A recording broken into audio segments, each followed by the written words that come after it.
Hey, happy Thursday. How y'all doing? It's kind of difficult for empaths, highly sensitive people to navigate this world. You get, especially when it comes to growth, because there's so many just wild voices out there, and it's so easy to kind of get enamored by those voices. I'm going to kind of skip to the end right now. I'm going to tell you something.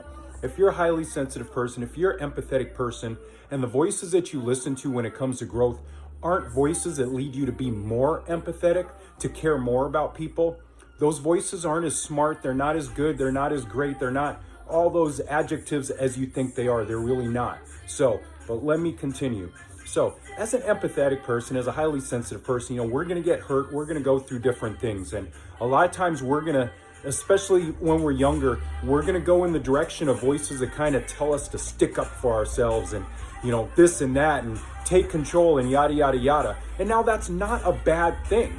It's not. It's not a bad thing to have boundaries, especially not a bad thing to look out for red flags. Those things aren't bad things, but the problem is that that's not really a part of who we are. And a lot of times, especially when we're younger, we can take it in a bad direction and we can kind of turn off our empathy, turn off our sensitivity in a manner of speaking. We can end up justifying the same kind of bad behavior that happened to us, that hurt us. We can kind of justify doing that same behavior to other people because we're sticking up for ourselves. We're having boundaries. We're doing this and that. We can kind of take it to the extreme, especially if we're emotionally immature. And I'm bringing this up, I'm talking about this because that's something I went through. In my younger years, I was very emotionally immature. And I think a lot of empaths and a lot of HSPs and stuff when they're younger, I think they are, because we're in a world that really isn't set up for us. Most of the people we're going to be around are not as sensitive. They're not as empathetic. They don't care as much. So the advice we're getting from them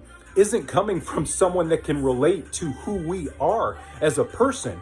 You need to find voices in your life that can understand where you're at, especially when you're younger, because don't make the same mistakes I did, because I listened to those crappy voices. I surrounded myself with those crappy voices. And like I spoke about yesterday, I heard a lot of good people doing what I thought was right, what I thought was standing up for myself, what I thought was the right thing, because I listened to foolish voices and I wasn't mature enough to realize that those voices aren't voices that were for me. So I know how difficult it is. I know we care about people. I know we can put people on pedestals. We can really respect people. But sometimes us empaths and HSPs, we choose the wrong people to listen to when it comes to that. So I'm telling you, the litmus test for it is the voices that you're hearing when it comes to growth. Are they leading you to be more empathetic, more caring, more kind?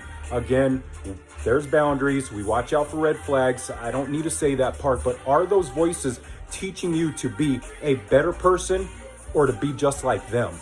Think about it. So anyways, have an awesome Thursday. You're an awesome, amazing human being. I love you so much. Be kind. Be more kind. Be as kind as you can be, because we need it. Peace out. Bye.